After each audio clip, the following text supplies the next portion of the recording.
Boom, boom, boom, boom. Good day, and once again, we bid you a warm welcome to the Boombar on your Boom Radio NG. My name is Sola Rogers. And my name is Dolupo, the one and only.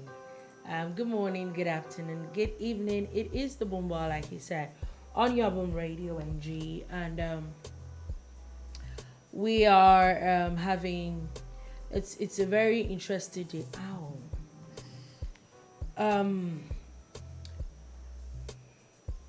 We sorry, just ow. You have an headache. Okay.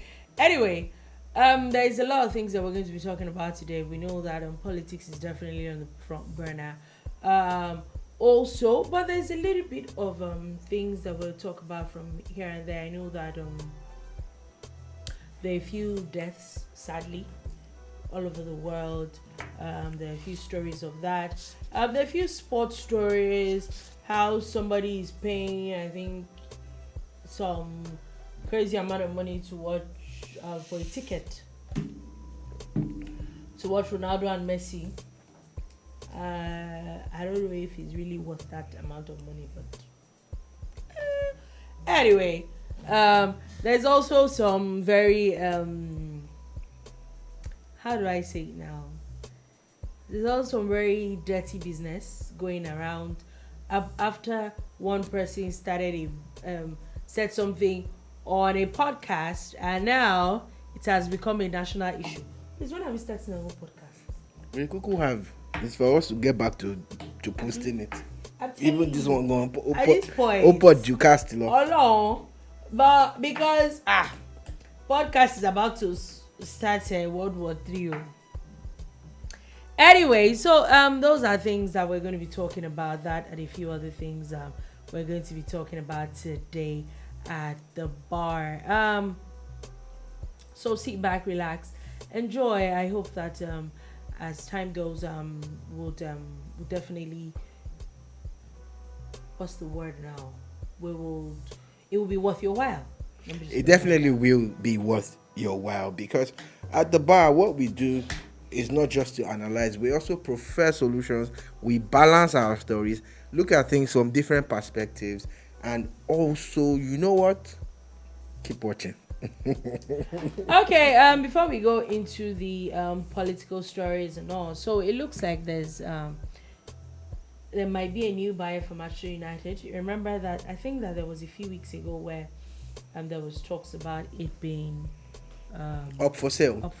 Yes. The current owners of the club have held that club in a stranglehold for too many years. They have done what every capitalist would do: milk the brand, make so much money off it, and now they're ready to allow it breathe. Let it go.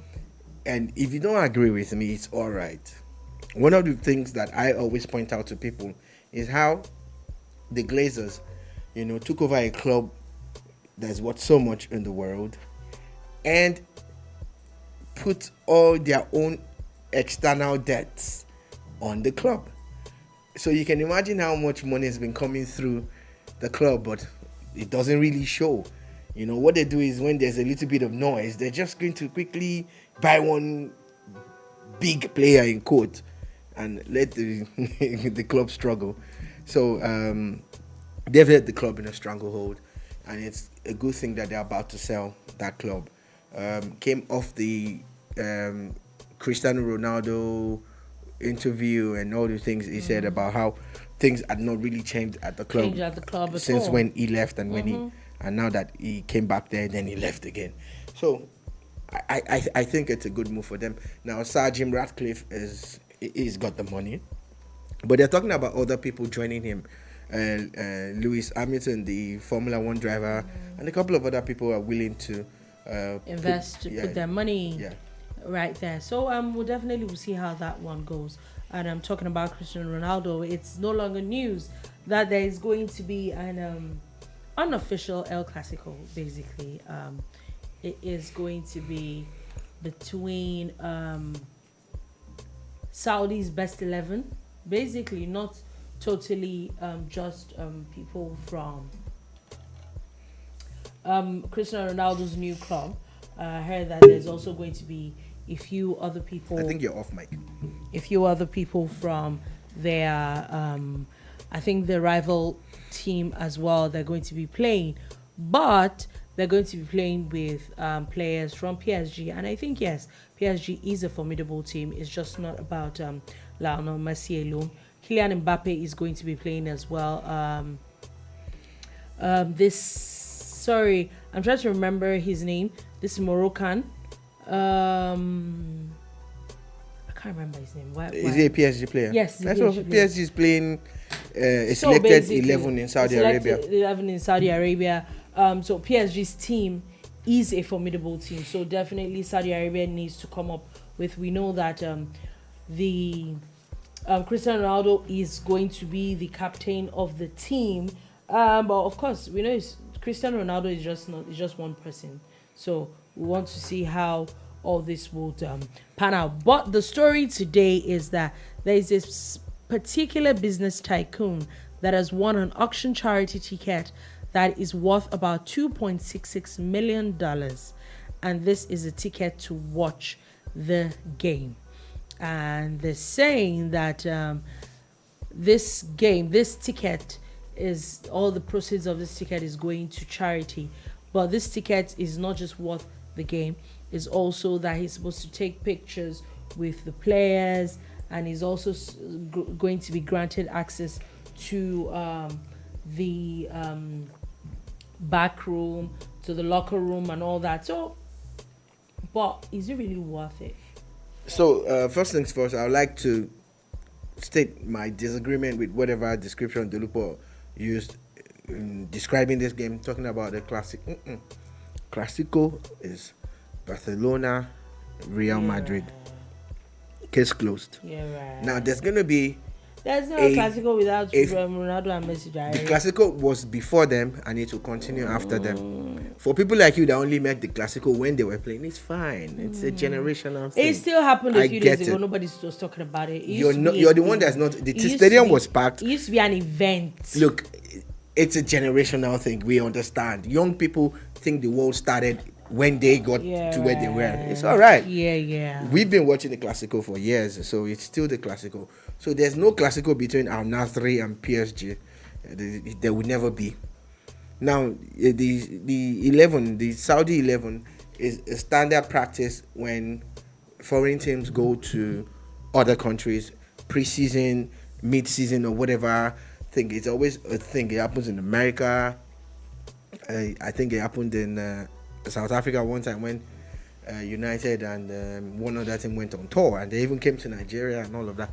So the thing about it is that $2.6 million is not too much to pay, since everything is going to charity. Every single dime of that ticket, that particular ticket, is going to charity.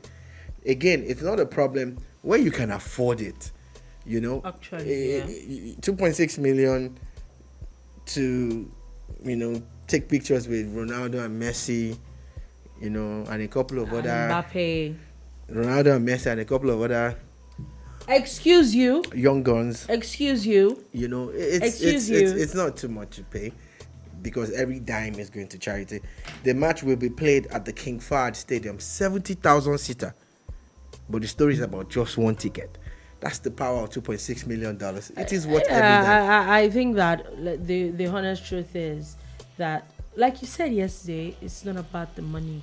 Like, it's really not about the money, but definitely going to get the eyeballs. Whatever. I know it's on Thursday. I don't know if it's this Thursday or next Thursday.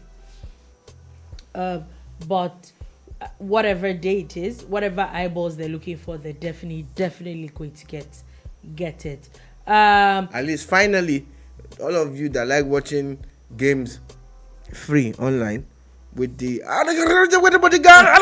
you will now listen to it officially without any clandestine movement. It's you people. I didn't say me. I don't. Okay. Mm-hmm. Yeah, right. Anyway, go. Moving on from that, before we go to today, we're going to talk about everything else before we get to politics. We should change our headline again. No? What? No, we're not changing our headlines. Okay, so we should follow it. Anyway, so moving on from that, there was a story, or would I say that there was a leaked audio that came out. Was yesterday about Governor Akeredolu, that his wife had posted in a WhatsApp group accusing a special advisor to her husband of giving her husband some funny concoctions. And that but it was a very, serious video and whatever it is, audio.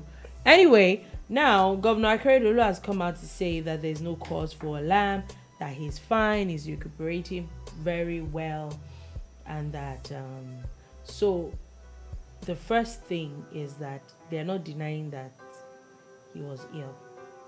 No, there's no need to deny the obvious. The first thing is to establish if that audio was from the wife of the governor. And they also did not deny. Nobody has come out to say it wasn't. It's not for him. It's not from him. Her. And the thing that I always like to look at is how it's easy for people to stand where they stand or sit where they sit and talk about stuff that they don't have a background on, or you don't understand what went wrong. The insinuations of someone being ambitious to the point of wanting to be a deputy governor. Oh, that was it. Was part of it. Was what was said. Part of what was said in that audio. So we get all of that, but the fact is that yes, Governor Akeredolu was ill, and he is better now. He is okay now. I reached out to someone that works closely with him, and he said yes, he was actually down for a bit, but that is fine now. That is really fine. And on his Twitter handle yesterday, he posted a picture of him, Akeredolu, on his own verified Twitter handle in a meeting with members of his party, and there he was talking about their plans for a senatorial campaign, that they were putting together. For some part of Ondo State, So the story is coming out late. If the story had come out, a couple of days ago, when it couldn't come out to debunk some of these things by appearing physically, it would have gained a lot of ground. Now, because I remember that it was actually part of course, they hosted a rally in Ondo about a week ago or so. So everything must have happened so fast, because as at that rally, it was fine.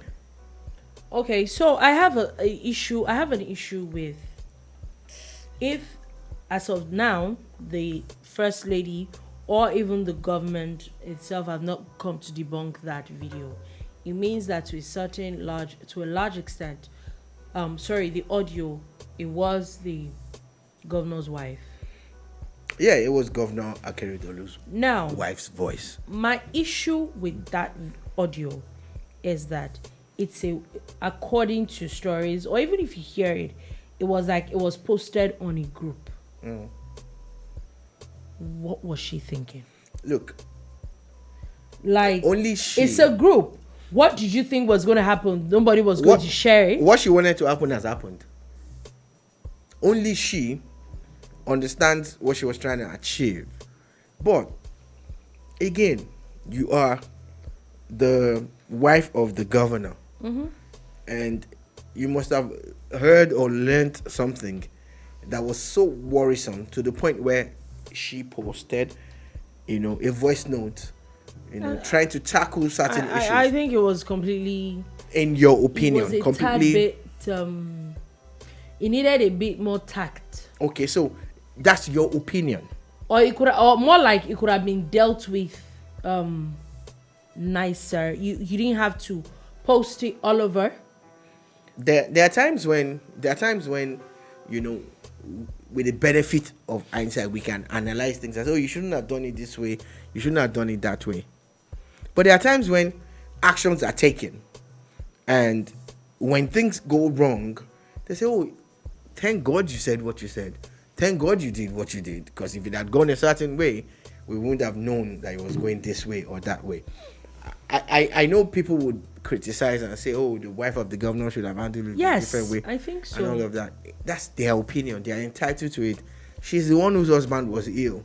She's the one who's worried that God knows what concussion, it was allegedly given to or was asked to ingest. But in all of this, the man is fine. Now, amongst, his kitchen cabinet or whoever, they'll be able to tackle some of these issues. Between husband and wife, they'll be able to work out whatever went wrong or shouldn't have happened. But again, technology will allow us know that from time to time that these people are human and they also go through things. And it's up to us to decide whatever way we want to handle it. Your opinion of it is valid. There's nothing wrong with the way you feel. I just feel that if it was as serious, this discussion would be a different ballgame by now.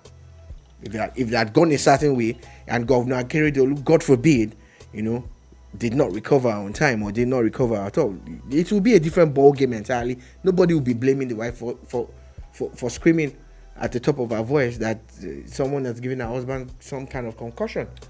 Okay, all right. So we'll definitely. And again, on that note, let me quickly beg you.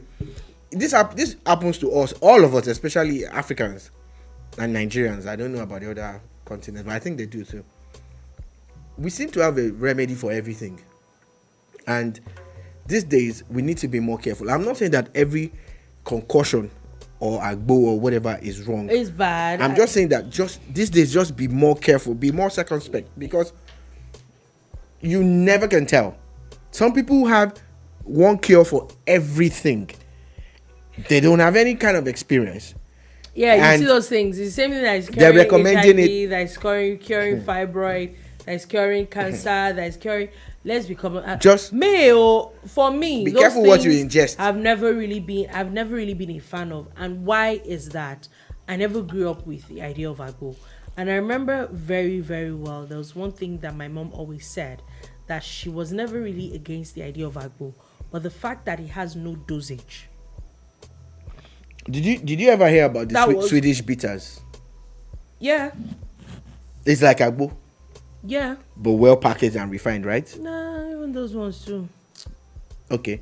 Bottom line though, just be careful what you ingest. Yeah.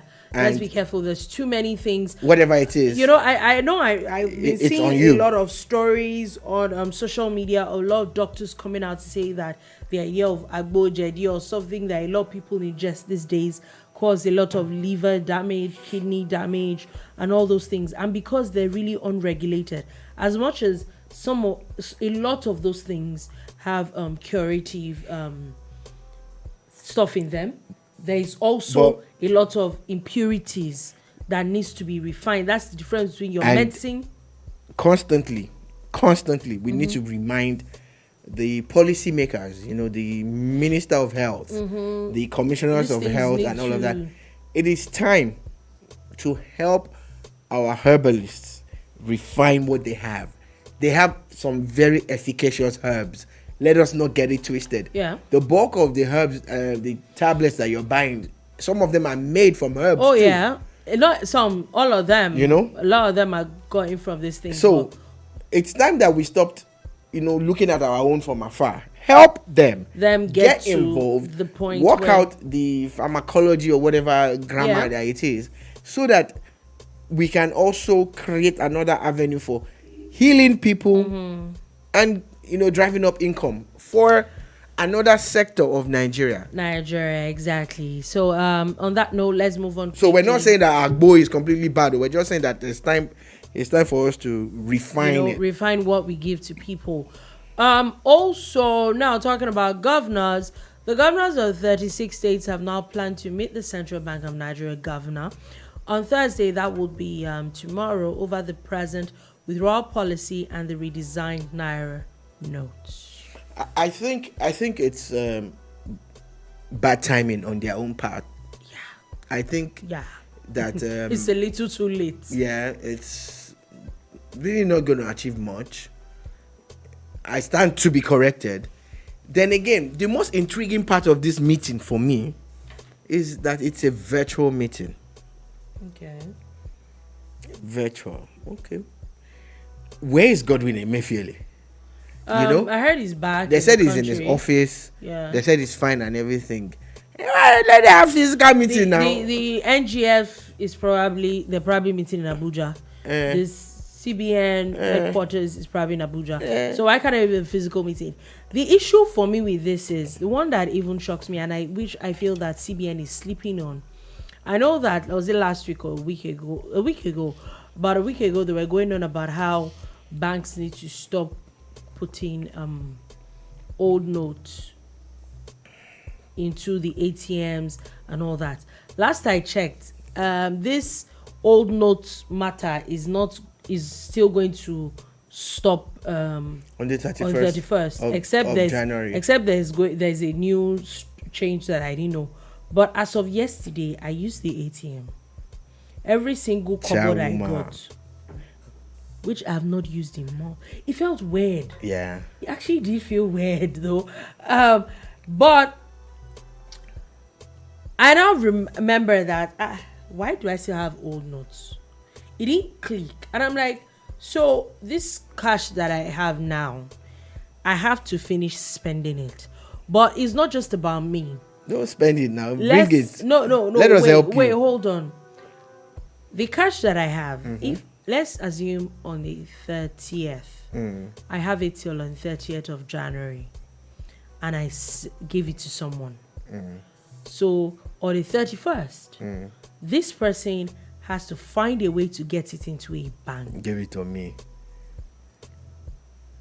Before the night of the 31st, so that it still becomes illegal tender. And I'm like, how fair is this? See, banks should come out. I would rather banks come out and say we don't have cash to put in ATMs, than still churning out cash that in a few days' time is going to be useless to people. And looks, it's going to put a lot of stress even on the banks, because all these monies are still going to come back to the banks. And then they have to open God knows how many number of hours. They have to attend to 1,001 people. It makes no sense. Let's say, okay, CBN is not giving you enough cash. I would rather you say we do not have cash to put in the ATMs than give people, at the moment, this money should be on their way to the CBN and not back to people. It's still on their way to the CBN. You see, the target audience, the people that have cash, they have already paid their money into the bank. You see, all this noise that we're making is 20k, 100k withdrawal. They're all playing with us. You see, it's not about us, it's about them. See, my own 20k is very important to me. I'm not saying your 20k is not important. I'm just saying that it is not that important. Oh, it's very important too. It's very, very. You can't say it's not that important. You can't say it's not that important. It's very important to me. Thank you very much. We know that there's a period, there's a gestation period, there's a window that was opened, and going by typical Nigerian policy changes and flip-flops, expect an extension. Again, largely due to the Nigerian way of doing things. We're a great country. We do things well, we will get better. We do. I love this country so much, but we need to be clear about things. If you're saying that on the 31st of January, you don't want to see the old Naira in circulation, by today, January 18, 2023, there should be at least a large chunk of the new Naira. I saw that thing for the first time last week when one of my colleagues brought it out. I'm like, oh, I beg, let me touch this money. This is the new Naira. I think I was given that money over the weekend. Well, that was when I saw that. That's the first time I saw it. Because generally, I was not even going out to look for it because I don't even use cash. And the old and the new, it was not. I was not intrigued because it's not my thing. So let's get clear on something.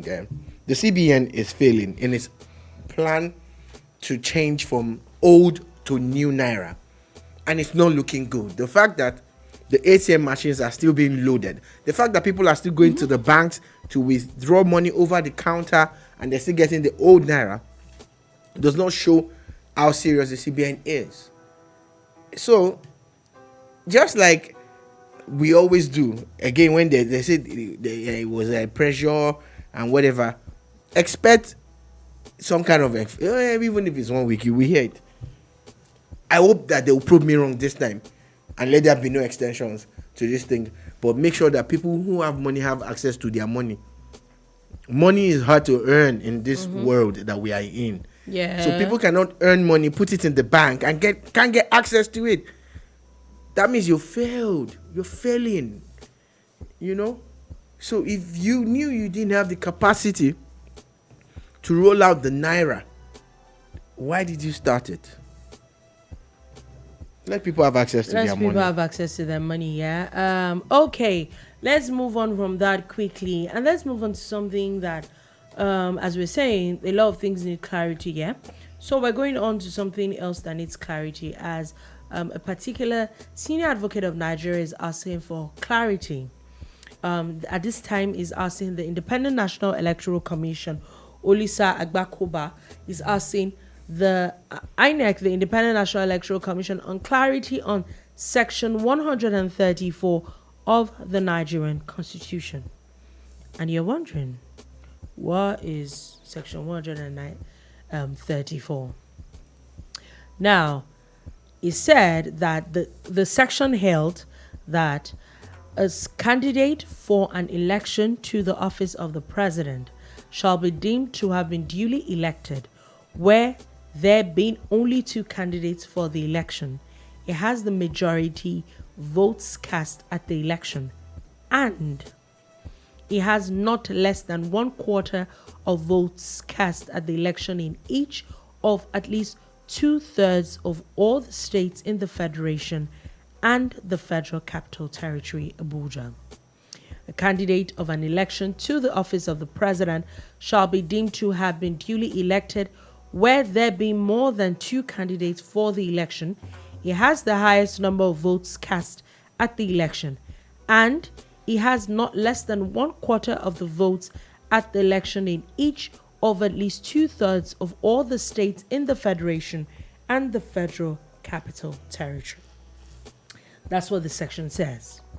We get it?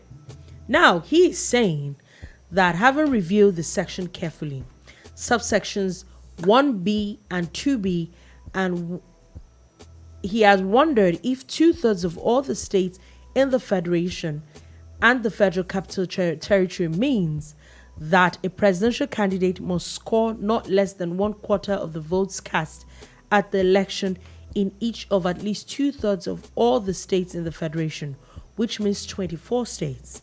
And the 24 states will include the Federal Capital Territory as a state. Or that a presidential candidate must score not less than 1/4 of the votes cast at the election in each of the at least 2/3 of all the states in the Federation, which means 24 states. And in addition to meeting the 1/4 requirement to 24 states, a candidate must also win 1/4 of votes cast in the Federal Capital Territory. This is coming from Senior Advocate of Nigeria, Olisa Agbakoba. Very, very cerebral and intelligent man.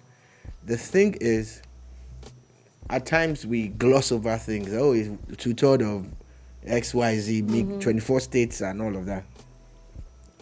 But a part of me is like, Uncle Bros Daddy. Why are you just moving on? Simplify this thing just now. We've not had an issue with this thing since they've been using it. Yeah.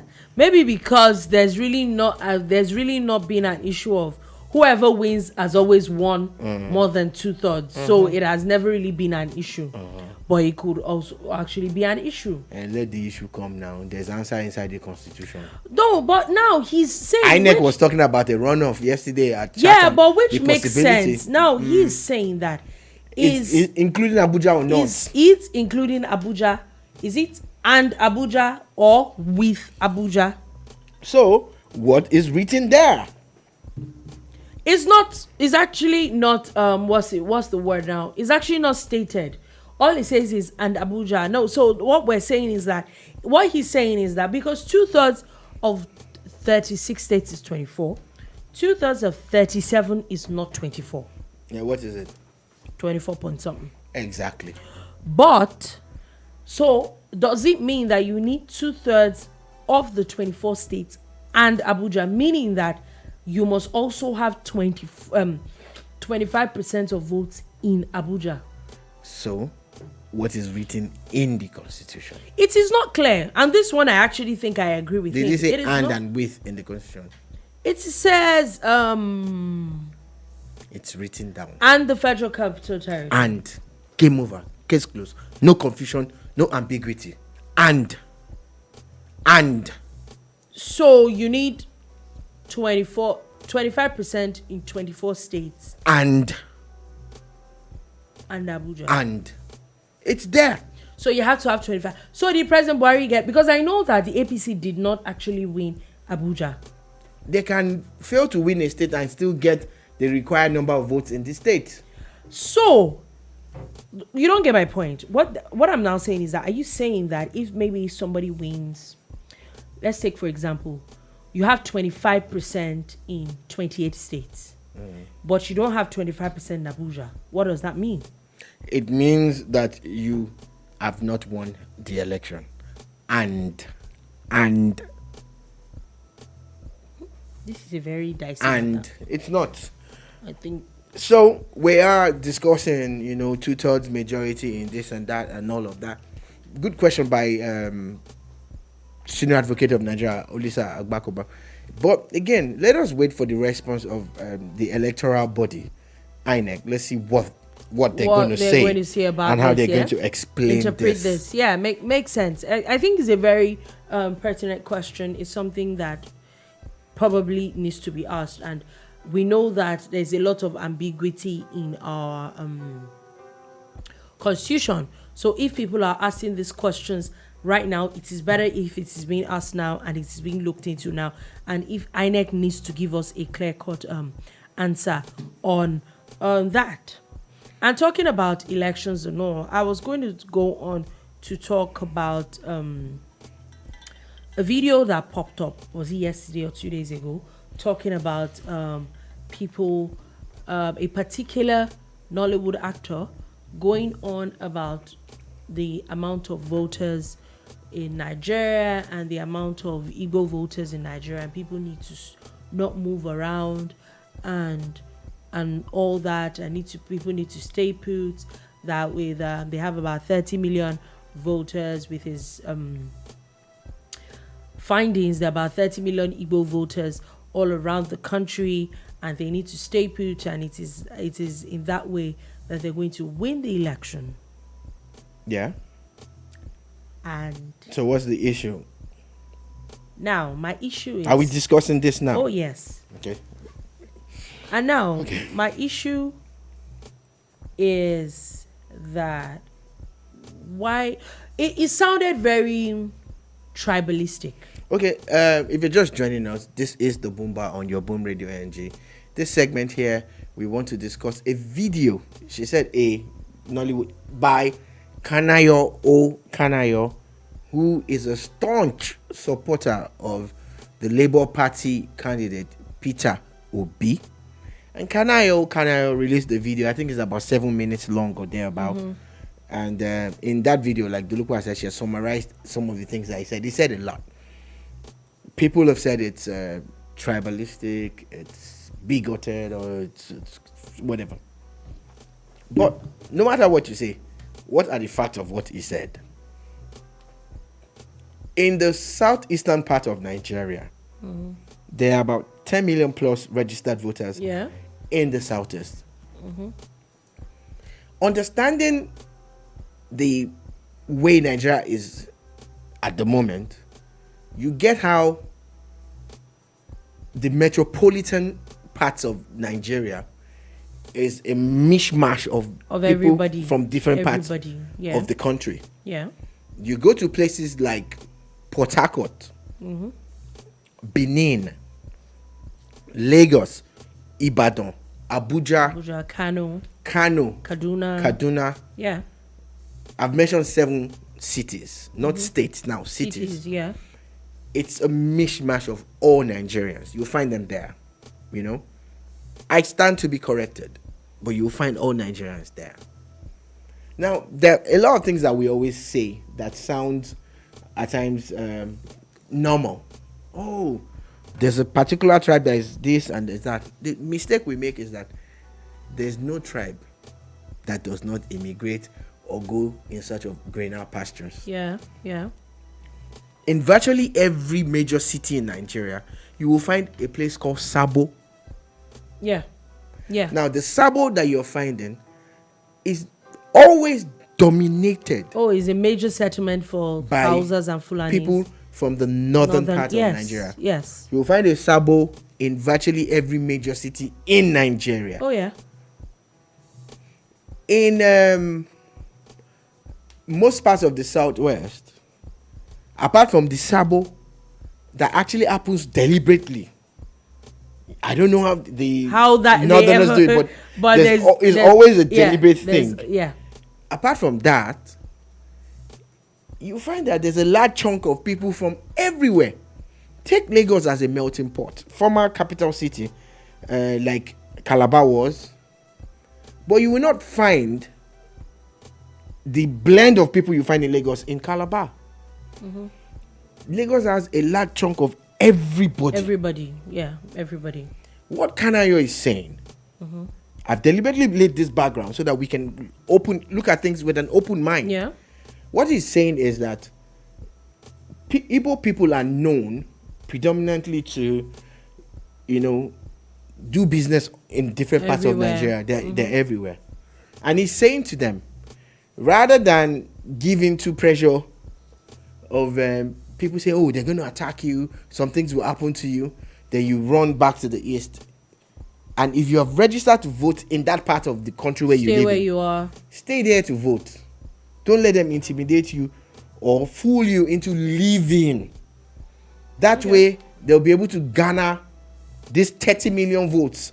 He's telling you that regardless of the 10 or 12 million in the southeast, that to every part of this country that you go, you find a large chunk of Igbo people who have registered in those places where they live or work or dwell. So by his own projections, and he said he had facts. Yeah, since we're going through numbers now, first things first, I think that I watched that video. I think that at the point where we are in Nigeria, I think that video is completely unnecessary. But let's go by his logic.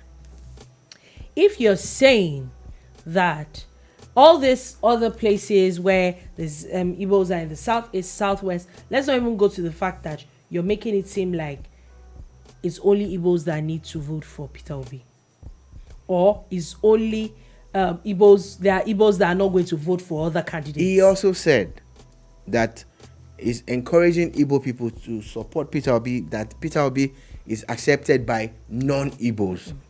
No, that's what he said. Hold on. But he's basing his premise of voting on Igbo people. And that's it.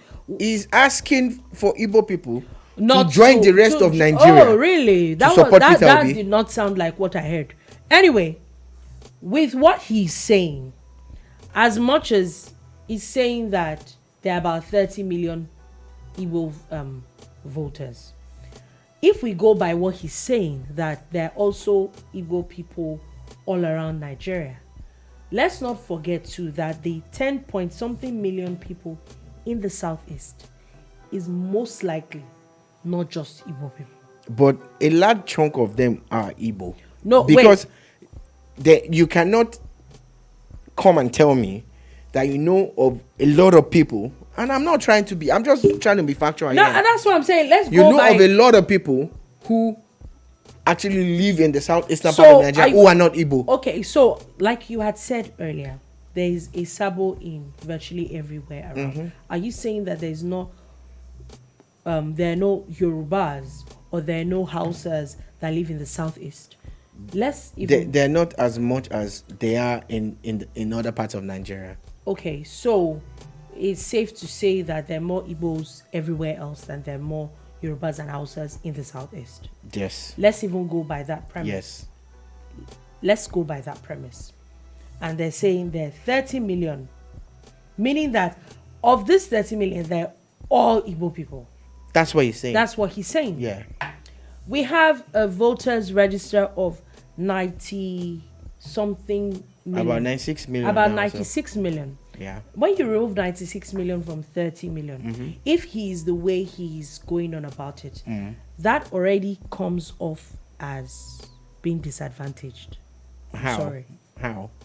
That's just, it's not up to 1/3 of the number of registered voters. Okay. And that is if, that is if you're saying that every single person that has a PVC is going to collect the PVC. Every single person is going to vote. They're not going to be void votes. None of those. They are not going to be. There's not going to be anybody that's. It's going to be marginal. It's going to be a fraction. If there's not going to be anybody that's going to be disenfranchised. Nothing. None of that. None of that sort. So if we're going by that, they should then explain to me how less than 10% of people decided to vote in Anambra State. It's a different ballgame. It's a different ballgame. Let's even assume it's a different ballgame. So you're saying that also every single Igbo person is going to vote for Peter Obi? No.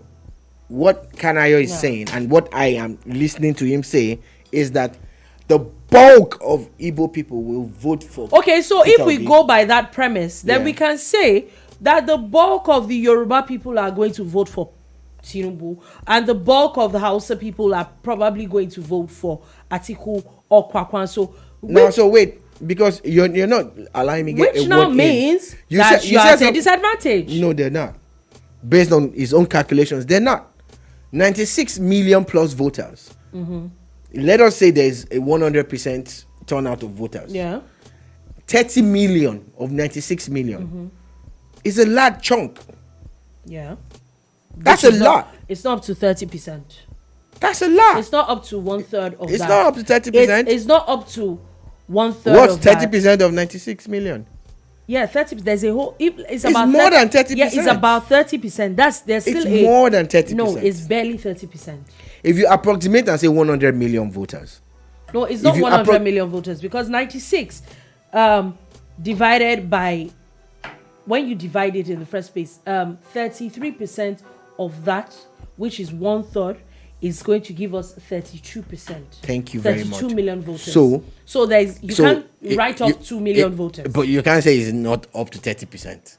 Yeah, that's why I said it's about 30%. Factually, it is 30%. It's about 30%. That means that there's still a large chunk of 70% of voters. Exactly. So that you have to contend with. So wait a minute. The man is speaking from his own side as a strong supporter of Peter Obi and a strong Igbo person. And he says to you, 30 million votes guaranteed across the nation, which gives them the spread that they are looking for. I think that is very, very... No, wait. It is not. Just wait a minute. Ignorant. It's not ignorant. It's actually very smart. Ignorant. If the facts that he claims he has are true, you need to chill. I think that's very ignorant. How many votes? I keep asking this question. How many votes did President Buhari get to become president 4 years ago? I think about 15 million. And the man is telling you that he has 30 million. Exactly my point. Meaning that if we go by that premise, how many people are going to vote? The man says he has a sure bet that 30 because million. If we go by that premise, why he's saying that every single person with a PVC is going to vote. 30 million. No. If you're saying that there are 30 million Igbo voters, it means that you're saying that every single person, about 96 million people are going to vote. No, it is now on the other people. The TVs, the Jukuns, the Yorubas, the Hausas, the Fulanis. If you if you think you say it that everybody that is an Igbo person is going to vote, are they every person also going to do what is done? Do you understand the point here? I get your point. But those things, what you're saying is that every single person is going to vote. Every Igbo person is going to vote for Peter Obi. You're saying that that's it. every single Igbo person is going to vote for Peter Obi. Are you joking? That's what he said. That's what I'm saying. It is completely No, ignorant. you keep saying you, because if people watch this video, they'll think, no, me, I'm not saying that. No. We're analyzing what Kanayo said. I think that it is completely ignorant for anybody to come up with that premise. It's not ignorant. It's analysis. No, it's based on facts. It's according not based to him. on facts. I'm sorry. He said he has the facts. Why do you doubt it? Because it is mathematically and statistically impossible. What if it happens? It will not happen. Why? Like, there is never 100% of anything. It will not happen. See, it will be. And maybe he has left a margin of error. It will be. Maybe he has left shocking. that. It will be amazing, like beyond amazing. Yeah. Mm-hmm. If 50%, 50% of people with PVCs in this country vote come February 25. So what if we have 50%? That's what I'm saying. And of that 50%, I'm not saying that it gets his 30. He gets his 30%. Okay, of that 50%, that's what you're telling me, that now he has dropped to 15 million voters. Exactly. So you still have 70% to contend with. But you don't understand this. That is his point. If he gets 50 million block votes from all Igbo voters, he's telling you that there are people from the southeast, from the south, from the southwest, and other parts that will now add to the 15 million that will now make him win. That's what he's saying. That is his point. That's Kanayo's point. You need to watch that video again. I honestly think that some people should stick to what they're good at. I think he's a fantastic actor. I think that he's an interesting man to watch on TV. Uncle Daddy, stick to TV. No, look, if Kanayo gets his way, I think that, and what he said, if what Kanayo said actually happens, it's not gonna happen. If it's not gonna happen. Literally. Okay, let me ask you, because there's so many other stories. We have not even touched on our headline story, the Atiku one, and all of that. If what Kanayo said happens, you would understand where they are coming from. Okay. Saying to you, and again, I'm going to ask you, are you going to sit down here and say that every Yoruba person is going to vote for Bwala? Exactly my point. There's a large chunk of people who are going to vote for that Peter Obi. The same way it is not everybody that is going to vote for Peter Obi. There are northerners that are going to vote for but there's Peter a large chunk of northerners who will also vote for Peter Obi. That's the truth, but there are also a large chunk of northerners that are going to vote for Atiku, and they're going to vote for Kwakwan. So that's my point. So you cannot put your premise on the fact that every single Igbo person is going to vote for Peter Obi. It makes no sense. Let us understand ourselves, because there's so much to say. Kanayo is saying to you and everybody around that if the Igbos do a block vote, and coupled with the votes from other parts of Nigeria, we have a few weeks then elections. Obi wins. We have a few weeks to elections. I don't think if should be our issue at the moment. If will always be until after the results. Okay, so we'll see. We'll definitely see, and I will be here to talk about it, of course. All right, so there's so much for anyway, us to talk about. Quickly, the PDP has a reply. Remember that we had talked about this yesterday, where first things first, before we go on to that, the PDP has exonerated its presidential candidate, Abubakar Atiku, over there's exonerated Atiku over the SPV corruption. Says that there is no evidence of wrongdoing. Yeah, again, in creating an SPV, if the allegations are true, his name is not involved now. Do you understand? Mm-hmm. You will check the documents or the articles of incorporation of that company. You will not find his name there. Except the directors of that company will come back to say, oh, we did this for him. Until you can find the directors of that company. Really and truly, the PDP are on point. They are saying that there is no evidence of wrongdoing. For this reason, they stand by their candidate. Now, it is now on the court case that Festus Keyamo or anybody else has instituted to ginger the proper investigation of these allegations, and the whistleblower to provide more evidence. Yeah, that's it. Yeah, basically the onus is on him to provide evidence. And still talking about the PDP has now come out to give an update of stuff we talked about yesterday between the Igbos that was happening between Oby Ezekwesili and I think it was the spokesperson, the media aide to the PDP presidential candidate. Now, the spokesperson of the Atiku presidential campaign, Daniel Bwala, has now said in his words that, first of all, I respect Ezekwesili. She's a very intellectual woman, but everybody knows she supports Peter Obi. He said this morning on a television show. He said that Peter Obi is supported by most of the people that worked in Obasanjo's government because Peter Obi's project is a third-term agenda for Obasanjo. If you see the people endorsing him, including lawyers and elder statesmen. So now, people have been dragged. Former President Olusegun Obasanjo has been dragged into this matter.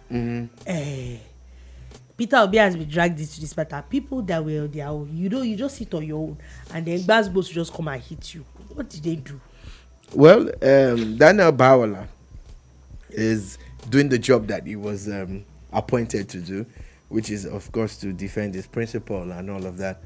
And saying that it's a third-term project for President Obasanjo is a bit far-fetched. President Obasanjo, how is that going to happen anymore? President Obasanjo, I don't see him as the... Or does he want to leave his presidency? The person who holds the puppet strings is the puppeteer, right? Yeah. And I don't see Peter Obi as a puppet. Because that's what you're trying to say, that is living his third-term agenda dreams through him. Through Peter Obi. Again, we need to understand that everybody should be allowed to choose and endorse who they want. That's why it's a democracy. The fact that Obasanjo and people from his cabinet and his inner caucus have decided to work with Peter Obi is a good thing. Everybody should be allowed to do whatever it is they want to do. And still talking about that, let's move on quickly to Osun State, where the executive governor of the state, Adeleke, has launched 6-pronged project to touch the lives of Osun masses in the local government areas of the state. Now, he's saying that he's launched a pro masses 100 days program. So he's saying in 100 days, there's going to be provision of potable water in 332 towns and villages, one in each of the 332 wards in the state. Completion of 30 schools, one per local government, including potable water and the provision complete renovation of 30 schools. Of 30 schools spread across 30 local governments. 50 computers with internet services in each renovated school. Rehabilitation of 332 primary healthcare centers in the wards in the state. Enrollment of 3,000 Osun citizens to the health insurance scheme free of charge. With an eye to address the deplorable state of roads in the state, the governor has initiated the rehabilitation of 9 major roads, one per federal constituency. Also is implementing the ongoing ICT and Tech Innovations Program, which includes the First State ICT Policy, First Innovation Policy and Domestication of Nigeria's Startup Act, and Google Mapping of Osun State. Well, these plans by Governor Adeleke sound very lofty and they are good. If he can pull them off in 100 days, it will be massive. That is my question. Like, I don't have a problem with what he's doing. I think this plan is very good. But the question is, the 100 days. Okay. Massive shout out I'll be here. Massive shout out to Bukola Medubi. She says, "Good job, guys. Thank you very much for your kind words." Anyway, quickly before we go, Gambian Vice President Badara Joof has died in India. Sad. It's a very, very sad news. Also, there was a story this morning of a Ukrainian helicopter that crashed, killing 18 people, including the interior minister of the country and 3 children. Were on board. I'm thinking we still have a few more minutes to make up a 1 hour. Yeah, that's what I'm saying. That we still have also quickly, but we still need to go quickly. Also, Premier Hotel seems to have shut down for renovation. I think it is a long time coming. It the place is not the Premier Hotel that I think is old. It has this funny old dingy smell. The last time I passed through. But anyway, you pass through hotel. Yeah, there's actually a road in between. Yes. You pass through. You literally pass through. And you could smell for people that the know dinginess. Premier Hotel, there is literally a road in Mokola that passes through the hotel. So yes, it's actually correct. You pass through. Yes. But you can smell the dinginess from the road. Yes. Anyway, there was no AC in the car that you Anyway, so now people are passing through hotels in 2023. Renovation. They're saying that they want to upgrade it to a 5-star. I think that Premier Hotel is it belongs to Odua Investment. Yeah. I think that is a very indigenous how do I say now, edifice that it can't just go to waste. I think that it's definitely it's about time. It's about time for them to step up, and I'm happy that is happening. That is definitely the good part of this also is that they made sure that they paid off all their staff, that they were not owing them and all of that. Again, those kind of people should be given the right of returning if they still need the job after the upgrade has been done. Yeah. So and Ibadan, if you know Ibadan very well, Ibadan is a place that hotels will thrive. Yeah. So basically, that is it. Quickly before we go in a few minutes. They're always going 5 or 10 times. No, it's really just a few minutes to go. Now there's a story involving Senator Dino Melaye, or former Senator Dino Melaye. Still a senator? No, it's not a senator. You still call him a senator? He's called the senator. He's not a senator. Anyway, so there was a story where during a podcast, an innocent conversation where Nedu, radio personality, comedian, skit maker, had made a statement where he said he had caught two influencers. He walked in on his friend having something, a threesome with two influencers, two popular influencers, and that matter ended there. Only for a blog to pick it up and then name two people with their videos and pictures and everything right there, and also named the friend that was involved allegedly. And now it is looking like there's going to be a court case. It's a bass. Because Senator Dino Melaye has come out to give this blog, Gistlovers Blog, 24 hours for an apology, or this blog is going to be found, and there's going to be some suing involved. Also, one of the bloggers had come out to say she had never ever met the senator before. Not bloggers, one of the people that were alleged to be involved in this. I said she had never met the blogger before. Mm-hmm. But lo and behold, a video came out, which is not in a video. But it seemed like she was wanting. She made a video and she said, Dino, baby. And people were taking pictures with Dino at the Eco Hotel. Oh, it was lobby at Eco Hotel. Yeah, it was at Eco Hotel. Wow. If you look at the video, there's the Eco Hotel signboard at the background, and Dino is quite the celebrity. There were a couple of people walking up to take pictures with him. Pictures in my mind, I'm like, he's a celebrity. So anyway, he is actually, because for people to walk up to take pictures with you, people you don't know, you are a celebrity. So anyway, now it looks like she actually does know the former senator. Yeah, in defending yourselves, don't use the extremes. In life, learn how not to use extremes. Reddit. I have never had anything to do with him. It's different from I have never seen him before. I can come and say I've never seen him before, though. I can't say I've seen him or not seen him because I don't like any insinuations of anything, because there's a way these things come back to bite you in the behind. Anyway, you shall be calming down. Yeah.